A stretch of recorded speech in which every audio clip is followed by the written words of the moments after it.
there! Welcome to this course on Introduction to Developmental Disorders. We will be examining various special needs in children, such as autism and ADHD. Hi everybody, my name is Liau. I've been working with children with special needs for the past 10 years. So I graduated from National University of Singapore in psychology and have been to Houston, Geneva of Canada, London and Australia for specialist certifications in working with children with autism, ADHD and global developmental delay. So I have a story to share to emphasize why the above course is so important to you. So I have a client, his name is Marcus. He was a boy diagnosed with autism, comorbid with mild attention deficit hyperactivity disorder. He runs around during feeding time. He needs to have an iPad to have his meal, which is common in children with special needs who I work with. He only eats blended food, which means he doesn't eat solid food such as chicken, rice, or breadstick. He just eats blended, which means the broccoli, porridge, chicken all have to be blended to be fed on an everyday basis. He was already 6 years old. The parents are so stressed and the mom nearly fell into depression when she consulted me. But it was tough to bring him out for meals and she had to chase him all over the place just to feed him a meal. So we'd rather keep him at home. So first, I explained the key traits of autism and ADHD to her. So this was when the mother saw the light, like, oh, that was the main issue of my child. That's how I should solve it, but she didn't know beforehand, before she met me. So first, I taught the child to start with a routine using a visual strategies. That means like when she come home, have his meal, have a break, and go to sleep. So they inculcate good behavior. And on top of that, we use token economy system to encourage this good behavior. Lastly, we designed a desensitization food program as we gradually train him to accept food at a solid basis. So we apply changes from the original food he eats into a more solid state, which will be taught in the later part of the course. So in 6 months' time, he was able to complete a full meal at the table with his family without the iPad anymore. He was eating rice, chicken, vegetable, and solid food, which the parents can only dream of for the past 2 to 3 years. So the 3 learning points today. So we will learn how to execute strategies to deal with challenging behaviors exhibited by children with special needs. These behaviors include tantrum, meltdowns, task avoidance, and many more. In addition, you will learn how to identify the key traits of autism, attention deficit hyperactivity disorder, and various psychological disorders in children. So on the second point, I will teach learners how to develop visuals to help children with special needs cope better in terms of managing their behaviors and helping them in their academic development. Okay, number 3, I will teach learners how to customize a toilet training program for children with sensory issues. This is very common with children with autism and ADHD. So feel free to choose any particular part of the lesson you wish to know more to start with. Just be assured that I'll be with you all the way in this MOOC course.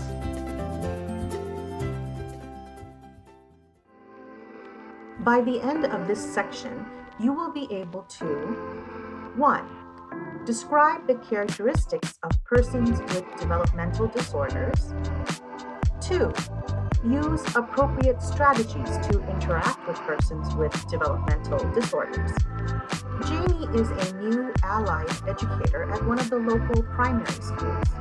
She is eager to apply the knowledge acquired on special needs in children at her workplace. A conversation takes place between Jamie and her supervisor, Madam Wong. Jamie, I walked past Primary 3 Joy, and Joshua seemed to be having a meltdown. How was he at your class this morning? Joshua? He appeared fine and he was participative too. What happened? I see. That is good to hear. He has some previous cases of meltdown, but our team of teachers and allied educators are able to handle the situation well. You can always seek advice or help when needed. Don't be shy. Thanks, Madam Wong. We'll definitely do so. Any advice for me on managing children's meltdowns? Well, before we discuss meltdown, it would be useful to explore the topic on developmental disorders in children. Right. I can update my knowledge too. What would you do if you were Jamie? Take a few seconds to reflect.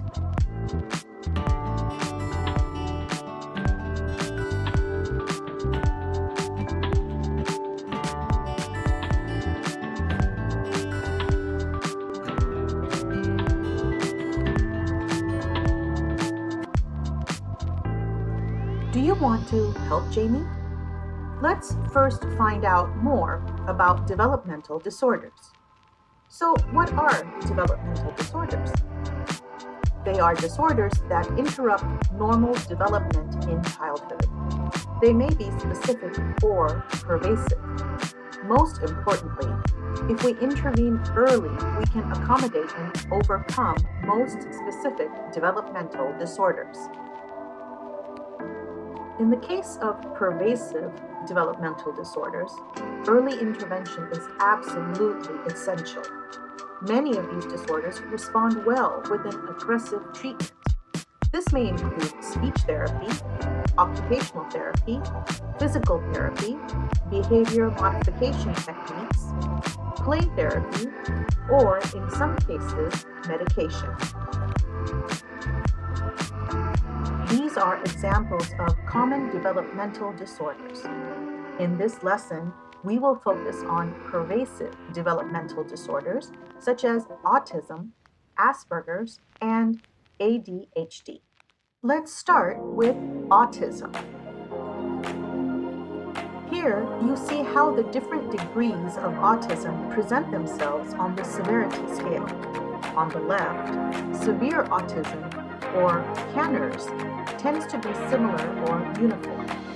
As you slide to the right where autism is light, such as Asperger's, there may be different presentations of autism in various forms. Some experts describe autism in terms of the impairments to the three areas shown here. They include cognitive impairment, social impairment, and repetitive behavior. Have you come across persons who display repetitive behavior?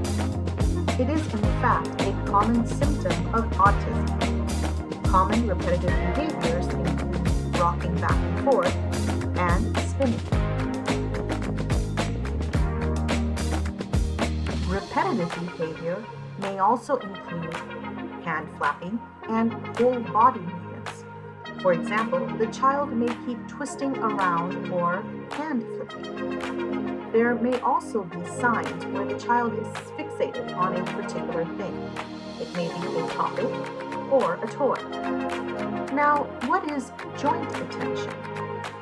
Yes, joint attention refers to our ability to use eye contact and pointing to engage or share an experience with another person.